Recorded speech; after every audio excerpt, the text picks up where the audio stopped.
Good morning. Welcome back. This is Geography 10, Lecture 16. Couple of housekeeping matters. First of all, I left for Washington last week without remembering to post the slides for the map quiz that was going to be this week. And then I forgot about it. And a couple of you reminded me, and GSIs reminded me, and so it wasn't until Friday that I actually realized this mistake. So we got the map quiz items and map posted, but decided that since it was Friday already, that we shouldn't have the map quiz this week after all. I believe you got an email about this. So we will have the map quiz for South and Southeast Asia next week in sections. There was going to be another map quiz next week. And because it didn't seem fair to have two map quizzes in the same week, we are not going to do that. And as a result, we will put the map quiz that would have been next week into the final exam instead. But that's not all that big a change because there were already going to be map quiz components to the final exam. Next week is the last week of section, just so that you don't overlook that fact. Today we're going to talk about globalization, neoliberalism, and development. These are topics that are directly relevant to the movies that you watched in lecture last week. And I guess I'm open to either scenario. I can either do the lecture and talk about the movies at the end, or talk about the movies as we go along, or we could start with a discussion of the movies and then move our way into the lecture. Any preferences? Pardon? As we go along. Okay. All right, I think we can do it that way then. Are there any other questions about anything? Did you all enjoy for me it felt sort of like a week off, but it wasn't because I was at a conference. Did it feel like a week off for you? With movies and so forth? Everyone get a chance to catch up on the reading? Sort of. All right. Course update. For last Thursday, even though I wasn't here and you watched a movie, I was expecting you to read the chapter from Resurrecting Empire by Rashid Khalidi, which I discussed in the lecture just before I left, and also the section from The Soccer War by Ryszard Kapuscinski. For today, I wanted you to have read a chapter from another one of Kapuscinski's books, this one called We're Closing Down the City. What's going on here? Oh, I got the slides mixed up. The point here is that you are to finish Planet of Slums, all of it, chapters 4, 5, 6, and the epilogue, by the end of this week. And in the next lecture, I will be talking about that. Okay? Next Tuesday, we're going to watch our final movie of the semester about China. And for Thursday of next week, I'd like you to read chapter 4 of Delaney, which is about Israel-Palestine. And I'll be discussing that in the lecture on the 29th, which is the last lecture of the semester. Any questions about that? The map quiz is next week, as I said. South Asia and Southeast Asia movie, Frontline Tank Man on the 27th. I don't know if it's in this one or the next one. Yes, okay. The final exam, we got the location for it, so I thought I would announce that. The final is Wednesday, May 12th at 11:30, and it will happen in 155 Dwinell, not in this room. I need to do a little research, figure out how many chairs are in 155 Dwinell. We will make arrangements for an alternative location for DSP students, and I may again need to ask for volunteers to take the exam at that location if there aren't enough chairs in 155 Dwinell. Is anybody familiar with that room? Is it huge? It's huge? Okay, good. All right. Any questions about any of that? All right. So, what is globalization? Without skipping ahead and looking at the next slides, off the top of your heads, if you had to answer that question, what would you say? What is it? Yeah. Like the existence of institutions that go beyond borders and affect like places that aren't necessarily where they're stationed. Okay, the existence of institutions that transcend national boundaries. And what was the last part? No, that sounds better than what I said. The emphasis then would be on institutions. Well, so like physical institutions, also like ideologies, just like the idea that borders aren't necessarily containing ideas inside one place, but they're able to transfer. Okay, the idea that ideas can move across national boundaries. Of course, I mean, one could say that was true before. Or maybe another question is, when did this start? When is the beginning of globalization? Was it when you were born? Is one of you responsible? Was it before you were born? Any ideas? Yeah.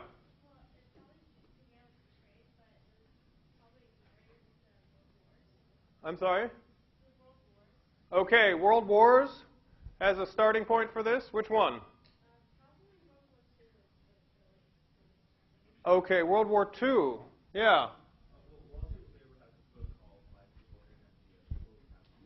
Michael Jordan and the what?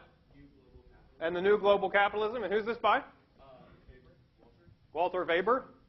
Lefebvre. Something like that. Okay.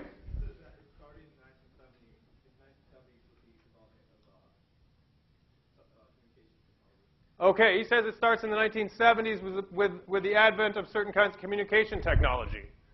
Presumably computer-oriented, or any other thoughts about when this started? We've got a number of candidates now. Okay, I guess we skip ahead to the slides now. I mean, this is a term that gets thrown around a lot, right? You've probably heard this term plenty. It doesn't often get defined very clearly. It's sometimes unclear what it means. According to the Dictionary of Human Geography, which struck me as good a place as any to start, it's derived from a term, global village, which is associated with a social theorist by the name of Marshall McLuhan, who dubbed this term, coined this term, to refer to the effects of new communication technologies on social and cultural life.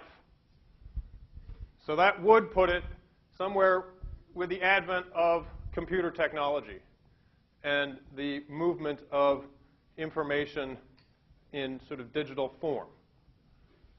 It says social, cultural, political, and economic processes now operate at a global scale with a consequent reduction in the significance of other geographical scales, national, local, etc. Now, I mean, we've already seen, right, that economic processes and political processes clearly were already operating at a global scale for quite some time. So we're not talking here just about trade, for example. Global trade, or at least international trade, is very old. And colonialism, imperialism are examples of political processes that also clearly operate at a scale beyond the nation state. Social and cultural processes, perhaps we could think about those as having some kind of new fluidity across boundaries that was not there before. But clearly, immigration, which is also significantly older than globalization, would be an instance of social and cultural processes operating at scales larger than the nation state. And we're going to need to try to distinguish between international and global, right? It's perhaps they seem the same. The idea that something goes across international borders might seem the same thing as global, but in a sense it's not. International keeps the focus on the nation state and simply says there are processes going on between them. Global suggests that maybe the nation state is no longer the fundamental unit for these processes, no longer somehow grounding them. The processes have kind of moved to a scale that is in fact partially independent of, or makes the nation state no longer quite so important, that kind of thing. And here are some examples, maps from the atlas and a graph. Let's start down here in the lower right. Volume of world merchandise exports on a logarithmic scale, okay? So this is 100, this is 1,000. If you went up another level here, you would be talking about 1 million, something like that. So just using 100 as a baseline, in 1950, you see agricultural products have increased perhaps 8, 9-fold, something like that. This is the amount of merchandise that is exported, right, rather than consumed within the boundaries of the nation state where it is produced. And you can see that agricultural products have increased significantly. Mining products have gone up even more. But manufactured products have dwarfed both agricultural and mining products in their movement across international boundaries. So that's one way of thinking about this in terms of economic processes. How much of what is produced in any given country in the world is produced in order that it can be sent to some other country for sale or consumption, right? These maps depict this one here, the internet explosion. It says with more than 1 billion users worldwide, the internet is a powerful, if unequally distributed, form of global communication. The U.S. leads in internet usage with about 1/5 of all users. In 2005, China displaced Japan for the second highest number of users, but the 100 million, whoa, what does that say? Anybody have their atlas with them? Pardon? Fewer? Chinese. 100 million Chinese users represent less than 10% of the country's population. These are internet users in blocks, and you can see that North America has a significantly larger share than most of the rest of the world. This map does not blow up very well. This one is the density of underground and undersea fiber optic cables.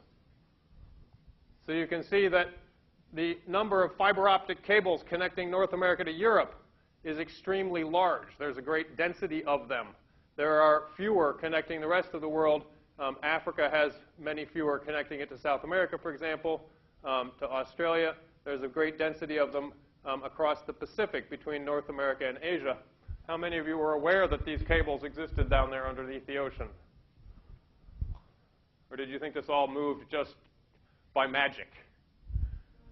Magic, yeah, I thought it was magic too. No, there has to be cables. There have to be physical fiber optic cables connecting these countries, these continents. And they are laid down in the ocean, obviously at great expense.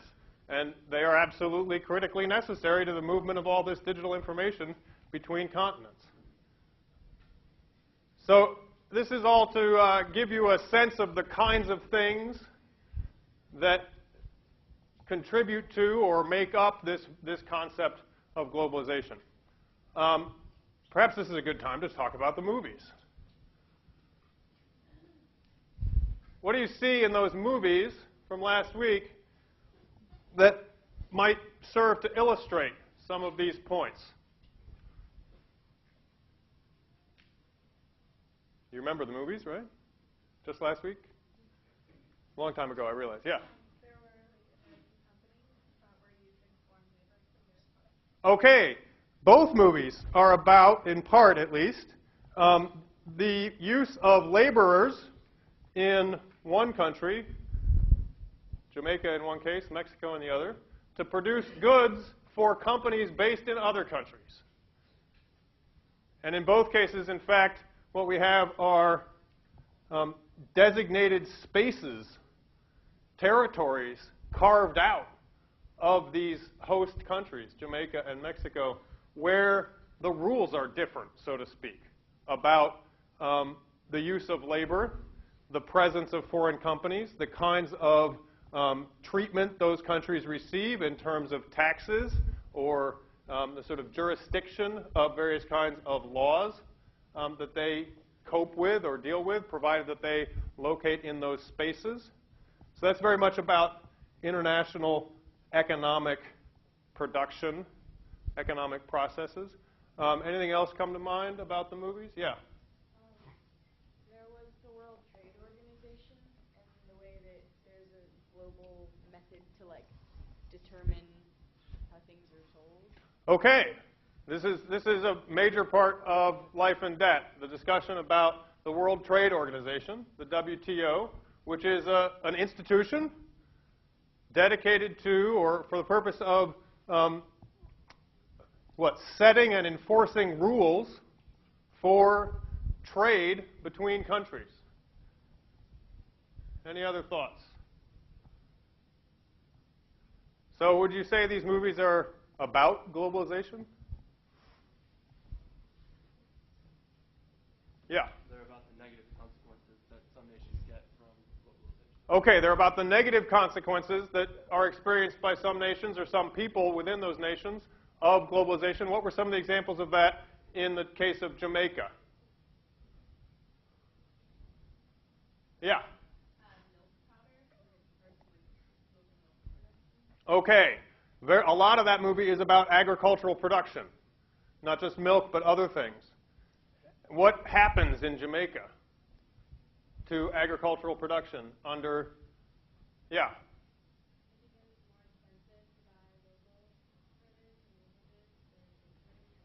Okay. It becomes difficult, impossible for local agricultural producers to compete even in their own domestic marketplace, right? They are under the new rules, and these are rules that the WTO promulgates.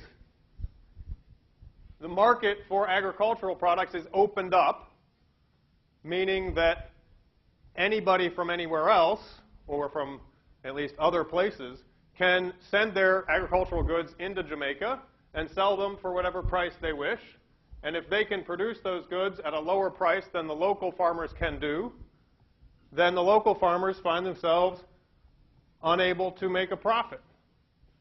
In order to sell their goods, they have to lower their prices below the cost of production, and they are at a distinct disadvantage. Why do you suppose that might be? How could it possibly be that you could produce something far away and pay all the costs of shipping it and still be able to sell it for less than somebody who grew the same thing locally? Yeah?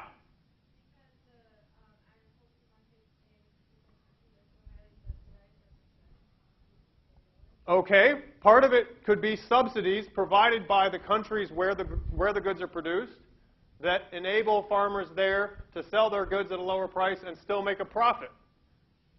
What else? Yeah? Okay, economies of scale. It may be that the producers elsewhere are producing on vastly larger scales than the local farmers, and this enables them to lower their per unit costs and makes it possible for them to outcompete smaller producers, even including the costs of transportation.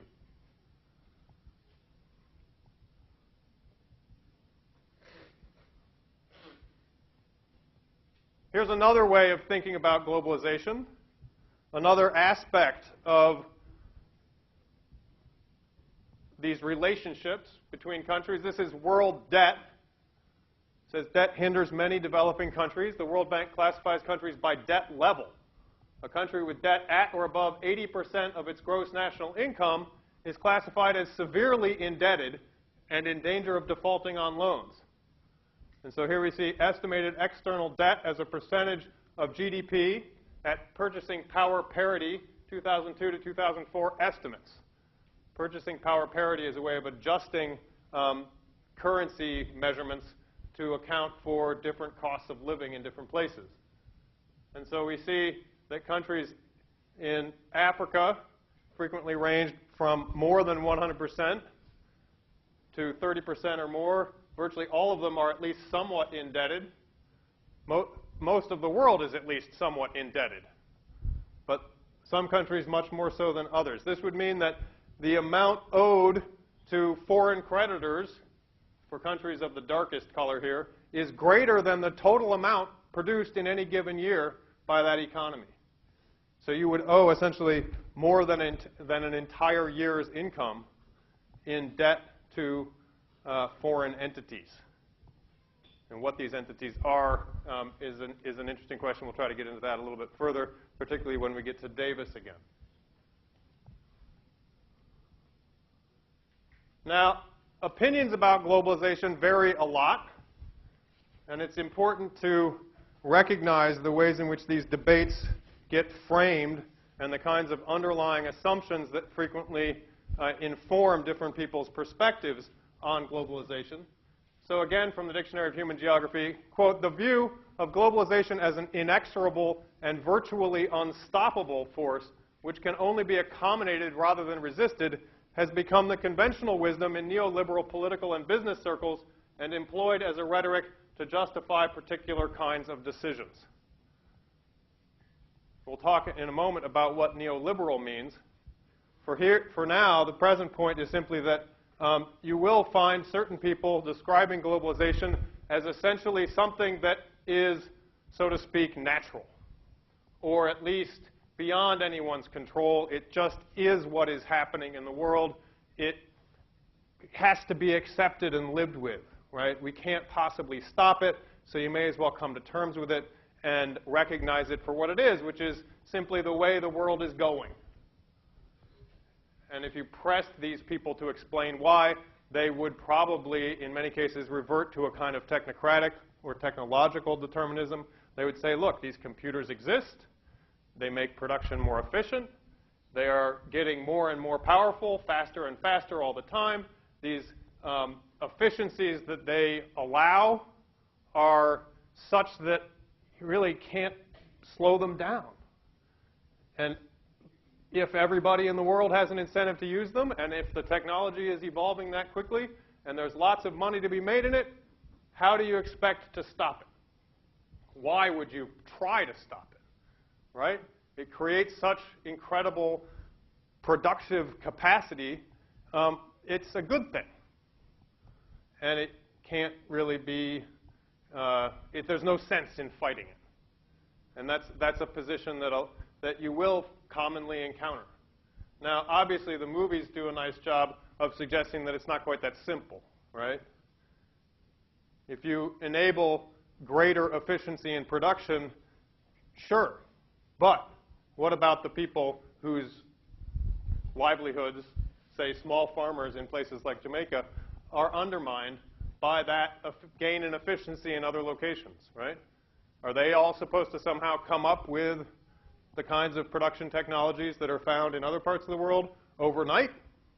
What if they can't afford it? Similarly, with the maquila workers along the border with Mexico, they don't appear to be making out terribly well from the circumstances that are created by globalization. So the author of this entry in the Dictionary of Human Geography goes on to say, there are strong opponents who argue, in effect, that globalization is a mirage, or at the very least, nothing new. So one counterposition holds that globalization isn't new. International trade spanning the globe goes back hundreds of years. This is a kind of fetish. People are calling this thing globalization and trying, by using that term, to make it seem novel, to make it seem somehow qualitatively different, to try to help justify the idea that this is something we should celebrate, or at least we shouldn't resist. But in fact, this is all just a figment of their imaginations. They're dressing it up as something super special and different, celebrating it with, pictures of the globe and rhetoric about progress and technology. But in fact, it's nothing new. Well, the author of this entry says, in fact, neither of these extreme positions can be justified. Globalization processes are qualitatively different from internationalization processes. And this gets back to the point I was making a moment ago, that if you talk about internationalization, you're still suggesting that the nation state is the key location, the key institution, the key sort of framework. And all you're really saying is that there are interactions between these nation states. Globalization is, by this argument, actually qualitatively different from that. It's no longer just about relations between nation states. It's actually something different. Any thought, like how you might illustrate that? Maybe drawing on the movies?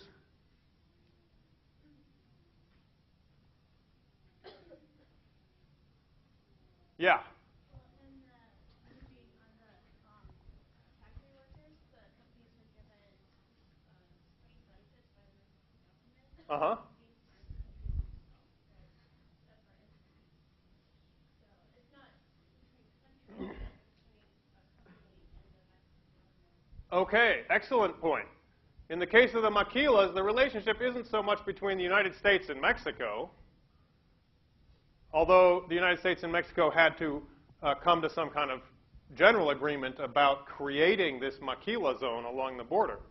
It's actually a relationship between a company, or lots of companies, based in the United States, and workers in a particular place.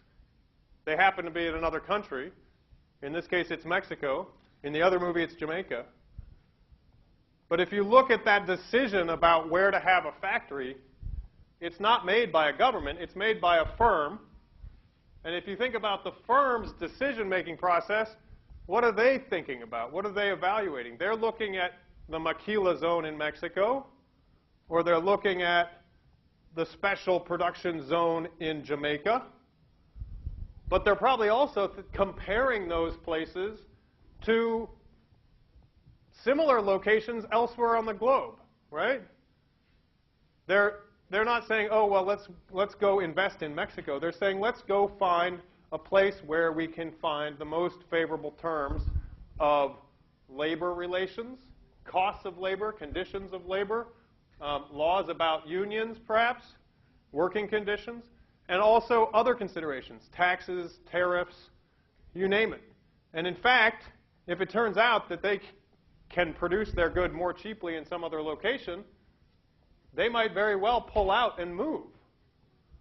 And they will move to another spot that will probably be in still another country, but it will not be strongly determined by questions of which nation it happens to be in, right? The national location is sort of contingent, and other considerations are of greater importance. And that freedom to relocate at will without respect to national boundaries is, by this argument, qualitatively different from what was the case in the past. Other questions?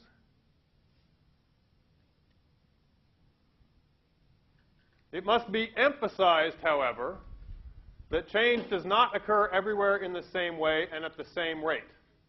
The processes of globalization are not geographically uniform. Hence, globalization should be conceptualized as a complex of interrelated processes rather than an end state. Such tendencies are highly uneven in time and space. So here's another cautionary note about globalization. You should not look at it, think about it, as something that just has arrived and it's done.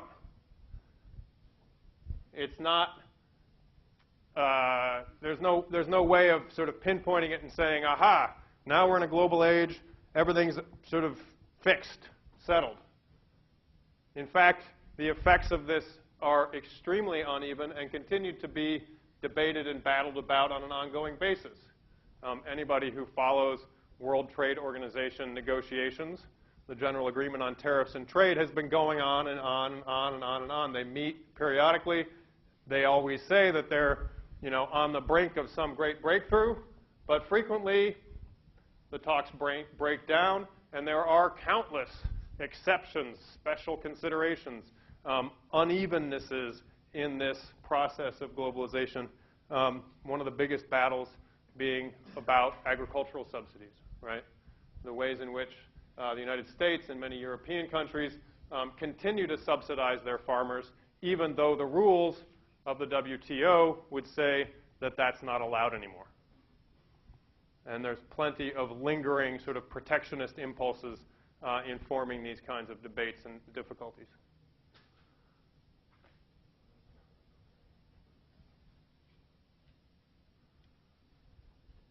Okay, now, let's turn to neoliberalism. This is another term that you probably encountered. It's already come up in one of the slides here today. It's an extremely slippery term or concept.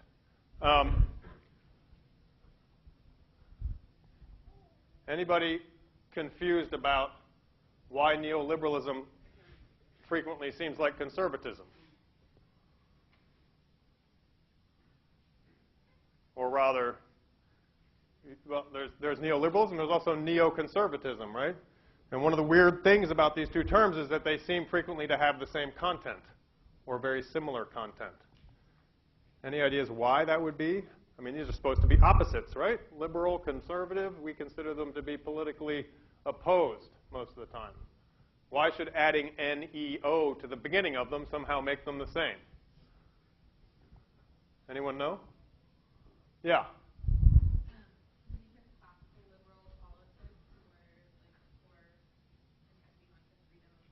Okay, exactly. At its origins, and over its history in the last, say, 200 to 300 years, liberalism was associated with freedom of the market. It wasn't only about freedom of the market, but it was very much about freedom of the market. Adam Smith is a classic proponent of classic liberalism, and it included the idea that people should be free to produce the things they want, work for whomever they want, sell their labor. It included the idea that everyone is fundamentally equal and endowed with certain inalienable rights, life, liberty, the pursuit of shopping or whatever, right? So it was a political philosophy as well, but in the economic realm, liberalism in its classical expressions was also about economic freedom. You remember Marx's line about Bentham, right? Utilitarianism. Those were ideas that were very, very central to liberalism. In the course of the 20th century, liberalism took on a different connotation in the United States and in much of Europe as well, associated with a stronger role for government, programs to sort of shore up the inequalities created by the market, things like Social Security, welfare, even public education. A heavy or strong or important role for the government came to be associated with liberalism, and that's why we now need, or the folks who espouse neoliberalism call it neoliberalism, because they're in fact turning away from that more Keynesian 20th century welfare state notion of liberalism and re-articulating a philosophy grounded in economic free trade, freedom of the marketplace, that sort of more classically Adam Smithian and, well, there's a whole bunch of other figures in the 20th century who inspire this. And it happens that those positions are positions that, again, in the course of the 20th century came to be associated with conservatism in the United States, hence the possibility that these two terms can come to resemble each other. Is that clear enough for present purposes? All right. To get at this question of neoliberalism, I'm drawing heavily on a book by David Harvey called A Brief History of Neoliberalism. He writes there, neoliberalism is, in the first instance, a theory of political economic practices that proposes that human well-being can best be advanced by liberating individual entrepreneurial freedoms and skills within an institutional framework characterized by strong private property rights, free markets, and free trade. So that's fairly straightforward summation of what we've just been discussing. He goes on. It holds that the social good will be maximized by maximizing the reach and frequency of market transactions, and it seeks to bring all human action into the domain of the market. This requires technologies of information creation and capacities to accumulate, store, transfer, analyze, and use massive databases to guide decisions in the global marketplace. So here we see the link to globalization articulated very much in terms of technology, but not technology just in the sense of new tools or new machines that can do things. Here it's linked to a specific purpose. What Harvey is pointing out is that in order for a global market to work, requires an incredible amount of information. And this is information that can only be effectively used for this purpose if it has a certain technological platform on which to operate. So if you put yourself, again, in the position of that firm deciding where to locate its factory. Should we locate it in Mexico? Should we locate it in Jamaica? Should we put it in the Philippines instead? That firm can't make those decisions without reliable information about all of those different locations.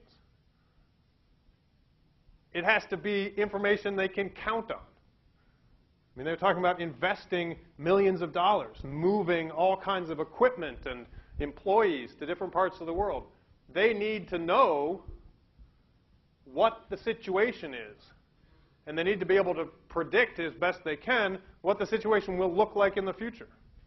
If we make a widget in the Maquila zone in Mexico and we put $20 million into a factory there, what are the prices of goods going to be? The supply pieces, the inputs, the labor. What are the circumstances for the market for the widgets? What are prices for widgets going to look like there? Where are we going to send them? Who's going to buy them? Harvey's suggesting that in order for there to be such a thing as a free market that functions effectively in the way that markets are supposed to function according to the theory, it has to have, it presupposes an incredible supply of information that has to be accurate, reliable, and you have to be able to actually process it. You have to be able to analyze it. If you just have a huge amount of information sitting around, but you have no way of actually synthesizing it and asking it questions and coming back with answers, and that's all things that are made possible by computers. And you have to have the ability to move, create new information, move it around. You have to be able to find out what the price of some good is on the other side of the world in effectively real time. And these are things made possible by computers that were really very much more difficult before. We've seen this again in movies. The movement of price signals about coffee between Paris or London or New York and the highlands of Ethiopia. How quickly can that information move? That has strong effects on the kinds of prices that buyers are going to be willing to pay when they purchase coffee beans in Harare. Any questions?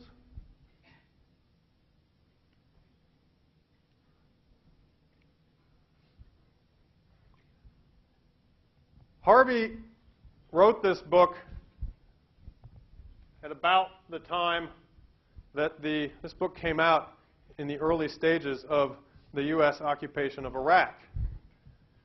And he uses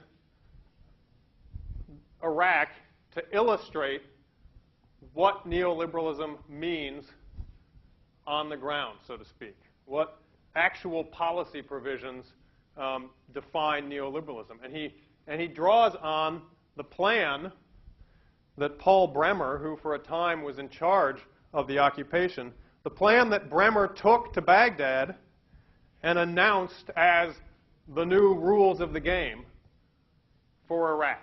He says this included the full privatization of public enterprises, full ownership rights by foreign firms of Iraqi businesses, full repatriation of foreign profits, the opening of Iraq's banks to foreign control, national treatment for foreign companies, and the elimination of nearly all trade barriers.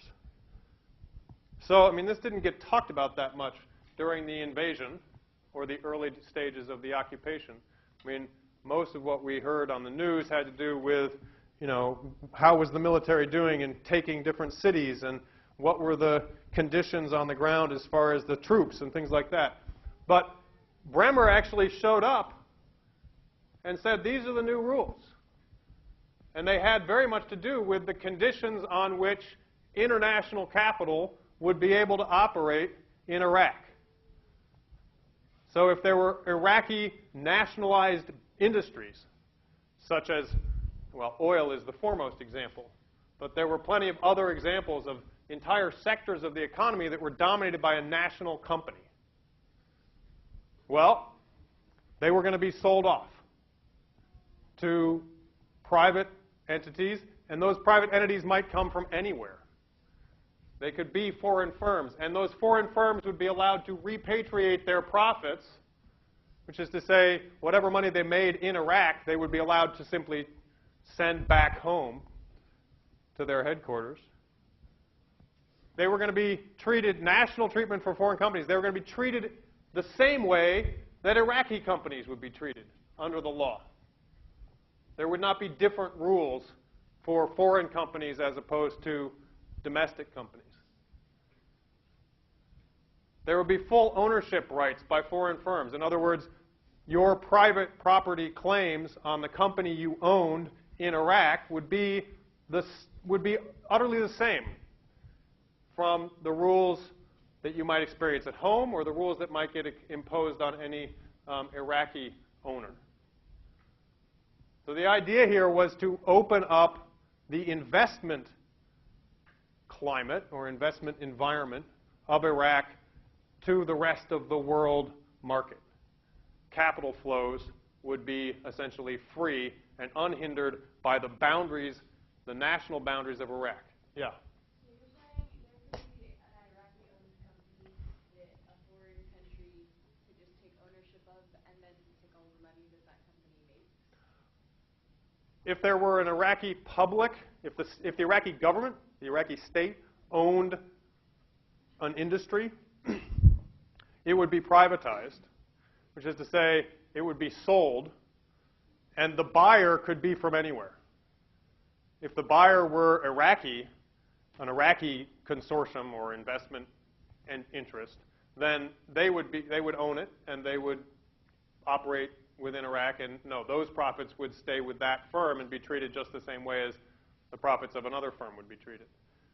However, they would have to buy it in an open auction, so to speak, by the company from the Iraqi state in an open auction that other investors from other countries would be free to participate in as well.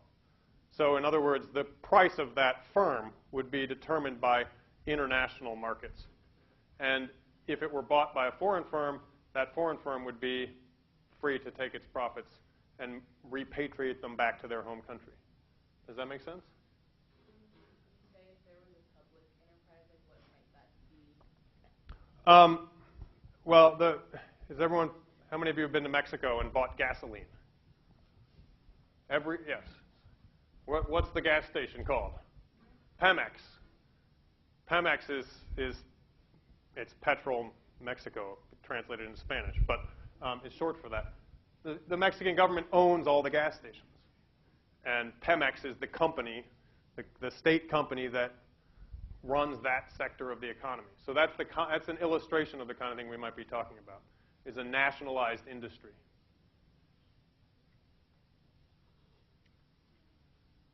He says the orders were to apply to all areas of the economy, including public services, the media, manufacturing, services, transportation, finance, and construction.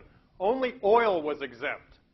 The labor market, on the other hand, was to be strictly regulated. Strikes were effectively forbidden in key sectors, and the right to unionize restricted. Perhaps my example is a poor one.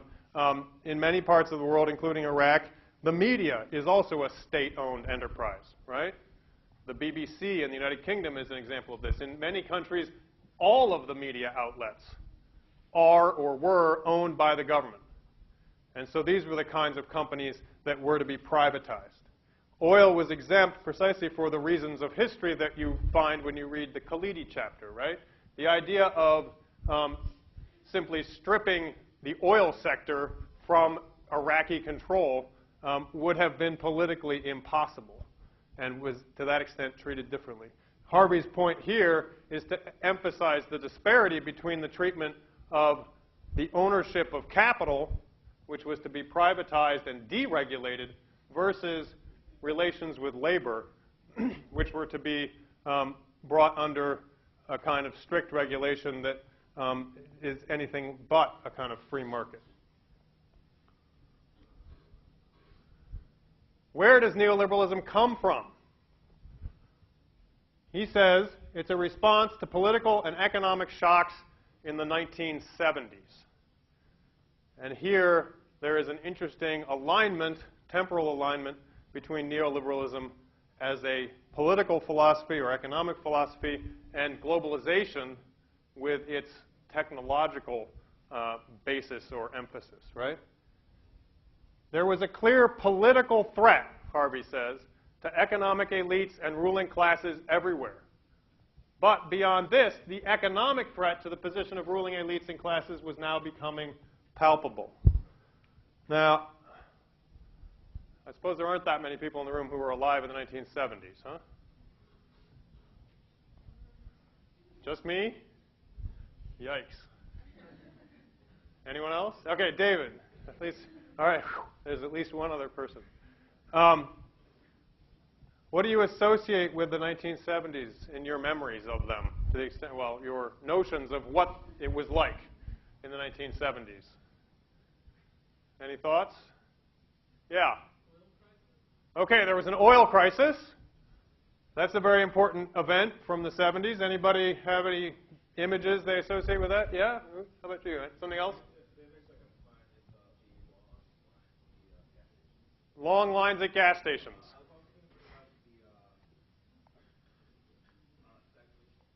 Excuse me?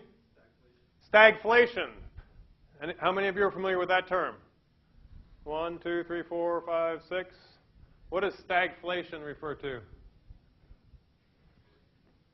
It refers to something that was previously considered impossible, but which happened in the 1970s. It was a combination of high unemployment and high inflation at the same time. And I won't go into the macroeconomic theory, but previous to that point, it was believed that these two things would not happen at the same time, that they would counterbalance each other. That if unemployment went up, inflation would go down, the simple reason being that wages would go down and spending by consumers would go down and prices would have to come down because there would be less demand in the marketplace for goods. Well, the 1970s witnessed a period of both very high inflation and very high unemployment at the same time. And this threw the economists back on their heels and forced them to try to reevaluate the macroeconomics of the world market, well, and national economies as well. And in fact, this had a lot to do with sort of the opening that Milton Friedman and his economics stepped into because they had a way of trying to explain this that others did not. What else? And those are not actually the kinds of things that Harvey is trying to get to here. The economic threat, yes, stagflation was part of that. But the political threat, what's the political threat to ruling elites in the 1970s? And perhaps the 1960s are a better period in which to try to summon these memories. What was going on in the United States in the 1960s? Come on, we're in Berkeley. We've got to have some answers to these questions. Please. Okay. Revolutions, or at least talk about revolutions. Massive movements of students and workers. The civil rights movement. The student social democrat, democratic socialists of America, that kind of thing, right? Students for a Democratic Society, SDS. There were widespread talk, not just in the United States, but in other places as well. I mean, the students in Paris, along with a lot of workers, took over Paris for the better part of a couple months in 1968, demanding radical change in education, in the economy, in the government. There was a sense that labor unions, student organizations, minority groups were mobilized and active and demanding change, and in many cases demanding change that they themselves described as revolution that would potentially threaten the established interests, be they white people, be they rich people, be they corporations, be they political parties. These are the kinds of threats that Harvey is suggesting were looming large in the minds of the establishment elites, people sitting on boards of corporations, people sitting in political offices. They were scared. And there were economic threats. And Harvey provides a variety of ways of illustrating this. So here's figure 1.1, the economic crisis of the 1970s, inflation and unemployment in the US and Europe, 1960 to 1987. Inflation rate here, unemployment rate here. Europe is the dots, the US is the solid line. And you can see a spike in the inflation rate up to 8% in the US, up to almost 12% in Europe, coinciding with a spike in unemployment. Unemployment continuing to rise even as inflation was also up. And again, I mean, by the end, you see that the two have diverged again. Inflation has dropped, unemployment has not. So the previous relationship has been restored. But for a period of time there in the 70s, they were behaving oddly. Figure 1.2, the wealth crash of the 1970s. Share of assets held by the top 1% of the US population, 1922 to 1998. So you take the richest 1% of the population of the US and you ask, what proportion of the wealth in the nation as a whole do these people own? And you can see that in the 1920s, it was better than 40%. It climbed to almost 50%. And then it began a decline. And it declined significantly during World War II. It went back up somewhat. And then it plummeted to 25% or less in the 1970s. How does this kind of thing happen? How could it be that the richest 1% have lost half of their wealth relative to the nation as a whole between 1930 and 1975? What does it take to redistribute wealth like that? Any ideas? Yeah. Inflation is one way to do it. Inflation is definitely one way to do it. Why? If you have $10 million in the bank, why is inflation a bad thing?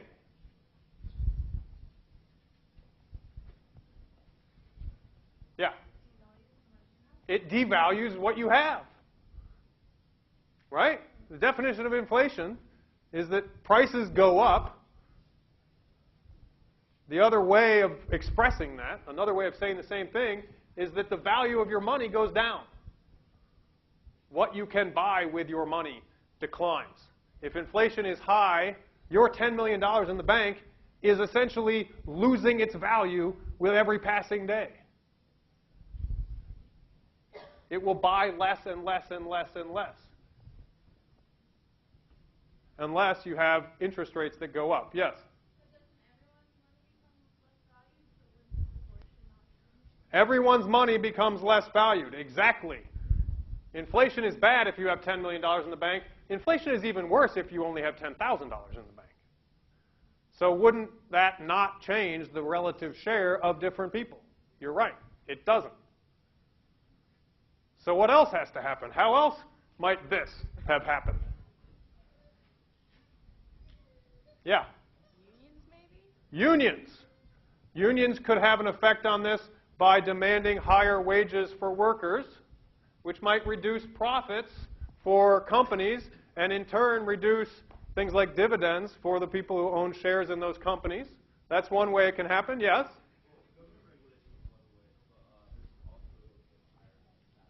Taxes!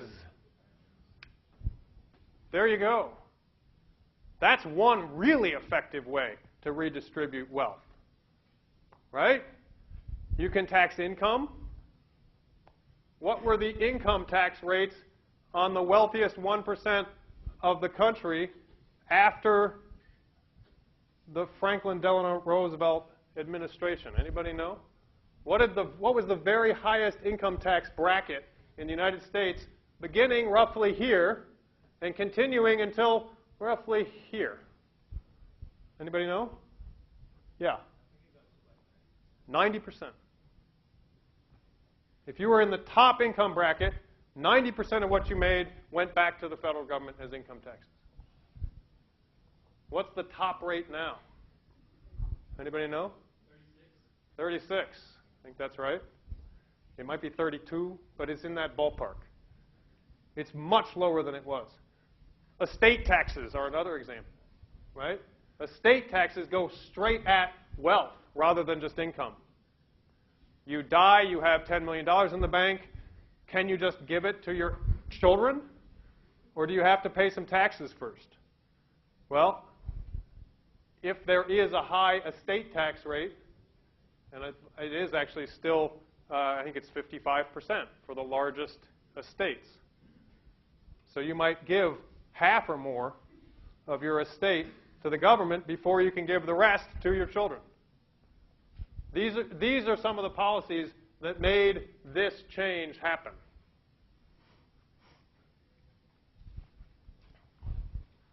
The Volcker shock, movements in the real rate of interest, U.S. and France, 1960 to 2001. What's the real rate of interest? Anybody know? Well, what's nominal interest? We need some econ majors in the room. No econ majors in the room? You go to the bank, you put a bunch of money in the bank, and you ask them what's the interest rate. And these days they tell you it's 0.1% or something like that, right? In the past, it might have been 3% or even maybe 4 or 5%. And that's the amount of interest they pay you for letting them hold your money. Of course, they don't just hold your money, they actually play with it. They use it. The money you give them is money that they can then turn around and lend to people at interest. And they can charge interest on those loans.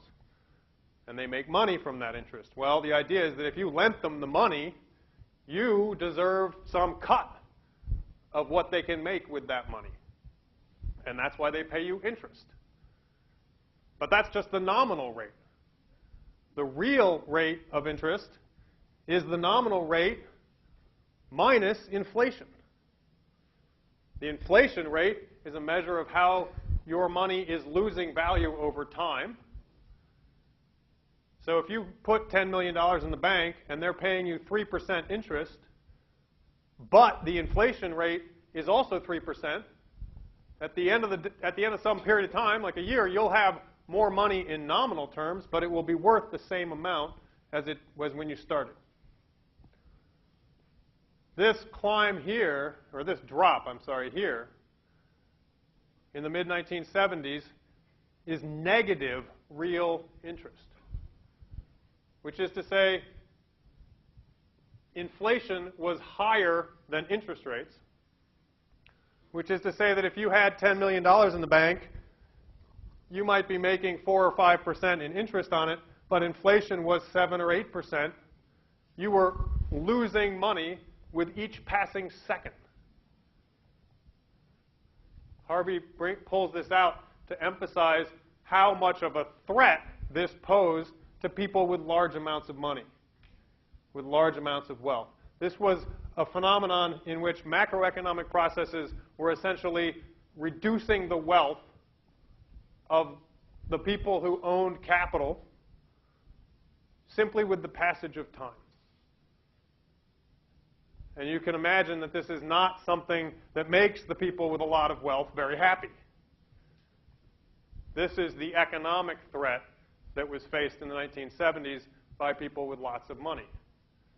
You combine that with the political threat that they felt from people in the streets, the threat of communism, the Cold War, and you get the circumstances of the 1970s, which Harvey is suggesting gave rise to neoliberalism as a political economic philosophy and response to these circumstances. Are there any questions? Let's take a 5-minute break.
Okay.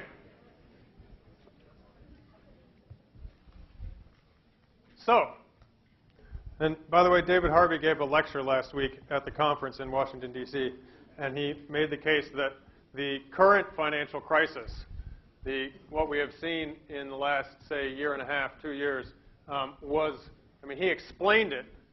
His analysis of the current financial crisis was as a consequence, it is a consequence of the changes that were made in the 1970s in response to this crisis.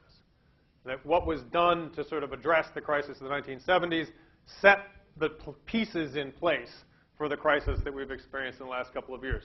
One of the things he said about the 1970s was that labor was excessively strong relative to capital and in the eyes of capital, and that the 1970s and neoliberalism were a response to that strength of labor.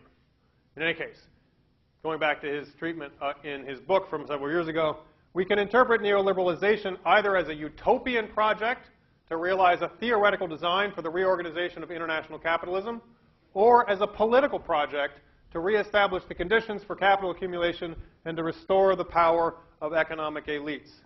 The utopian part he's referring to is this faith in free markets to solve all problems, and even the faith that there is such a thing as a free market.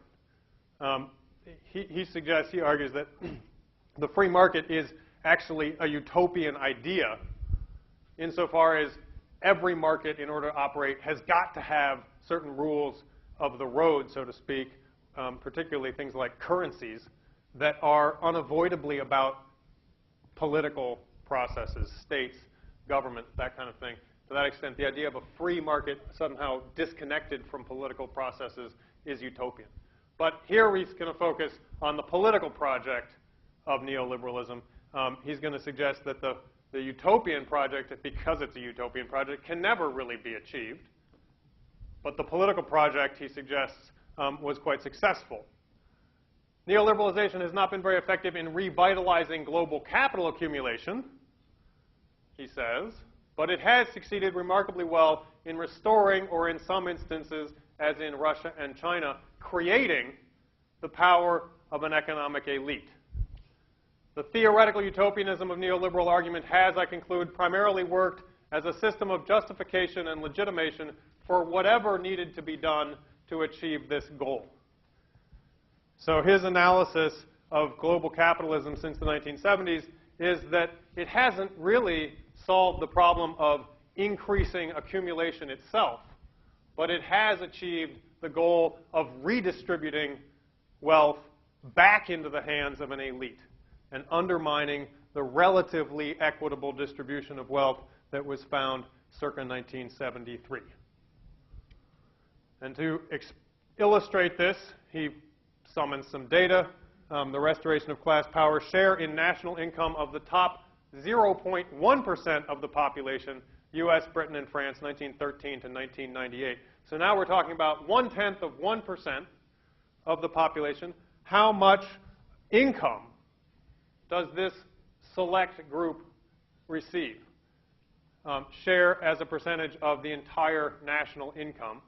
And you can see the United States is the solid dark dots, France is the triangles, United Kingdom is the circles. You can see that in prior to the Depression, the top 0.1% received about 10% of all national income. This declined steadily until by the end of World War II, it was a mere 2 to 4%. It continued to decline into the 1970s, down to just 1% in the United Kingdom, about 2% in the US and France. And you can see that after the mid-1980s, it begins to climb again. And the United States is particularly pronounced in this. It's back up to 6% by 1998. I'm not sure what the latest figures are, but I'm quite confident that they are, in fact, higher than that. So this is just a simple description or measurement of inequality in terms of income. Here we have pay of CEOs according to their rank in the hierarchy, the 10th, 50th, and 100th. So this is the pay rank of the 10 highest paid CEOs. This is a logarithmic scale. and you can see that the increase has been quite dramatic, and it's been the most dramatic at the very top. So the other average pay of 100 CEOs with higher remunerations, 1,000 here means 1,000 times the average salary. So if you look at the average salary in the U.S. economy as a whole, this log scale suggests that in 1975, the top 10 CEOs made about 50 times the average salary in the economy, but that by 2000, that was more than 1,000 times the average salary. The tax revolt of the upper class, U.S. tax rates for higher and lower brackets, 1913 to 2003. Here you can see highest bracket, lowest bracket. So this is the tax rate imposed on the wealthiest, the highest earners, tax rate imposed on the poorest, the people with the smallest incomes. And you can see that the rate goes up for everybody after the Depression, or through the Depression and World War II, but it is, at this point in time, an enormous gap. So 1965, at the top rank, it's above 90%. Down at the lowest bracket, it's less than 20%. It has not gone down significantly here, but for the very wealthiest, it has gone down in enormous steps, only coming back up actually in the Clinton years, but still significantly lower than it was in the middle of the 20th century. Real wages and productivity in the U.S., 1960 to 2000. This is a measurement here of productivity of the economy as a whole. This is real wages, so adjusted for inflation, 1960 in dollars per hour. So real wages peaked in 1973, if you adjust for inflation, at $15.72 an hour. And since then, even as productivity has gone up, which in theory ought to enable a higher wage for everybody in the economy, the real wages have declined, again, only coming up slightly in the late Clinton years. They have stagnated since then. So Harvey summarizes neoliberalism, or coins a new term for what's going on in the present time, which he calls accumulation by dispossession. And here he's being inspired not only by events in Iraq, where that dispossession is actually achieved by military force, but events in places like Jamaica or Mexico or other places. We'll read more about this in Davis. Structural adjustment programs in which dispossession occurs by the devaluation of a currency, for example, or the dismantling of a state sector that provided secure, high-wage jobs to large numbers of people in fields like education or healthcare, that kind of thing. The dismantling of those things under the dictates of the World Trade Organization, the World Bank. Well, it's usually the World Bank or the International Monetary Fund. He breaks this down into privatization and commodification, financialization, the management and manipulation of crises, and state redistributions. These are key components or arenas in which this accumulation by dispossession takes place. Okay, how much time have I got left? Like 5 minutes, 10 minutes? 7 minutes. Okay. I don't think I have time to spell out what each of these mean right now, but we can come back to them. Perhaps you can talk about them during a section in relation to the movies. These are key aspects of both neoliberalism and globalization, right? The freedom of capital to move across national boundaries and to operate anywhere it wishes in the world on essentially the same terms, or terms that are roughly equal. In theory, the World Trade Organization is about creating international trade rules that will be the same everywhere and that will enable competition to be unaffected by political considerations and to operate purely on a logic dictated by market price signals. Now I want to quickly talk about development, the third term in our trio for the lecture today. And this is, I really just want to get you to think about this term not simply as a kind of descriptor in which, well, everybody develops and everything somehow moves in a direction of fulfilling its destiny, so to speak, right? We talk about human development. childhood development, there's this notion that there's a path, there's a trajectory. And I want you to ask whether thinking about such a trajectory for economies as a whole or societies as a whole really makes sense, or what it takes to think that, what it would mean to think that. There's a huge sector in the world right now. Many of you may end up working in development. Development is a huge arena. Lots of money, lots of people, lots of things happen in the name of development. If you've been reading the newspapers, debates about dams in the Amazon in Brazil are described in terms of the need for Brazil to develop, right?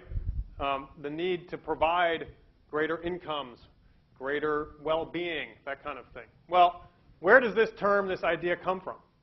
We've hit this a little bit with respect to Bernstein already, right? It's an 18th century term in English, emerged with industrialization and various theories of human prehistory and civilizations.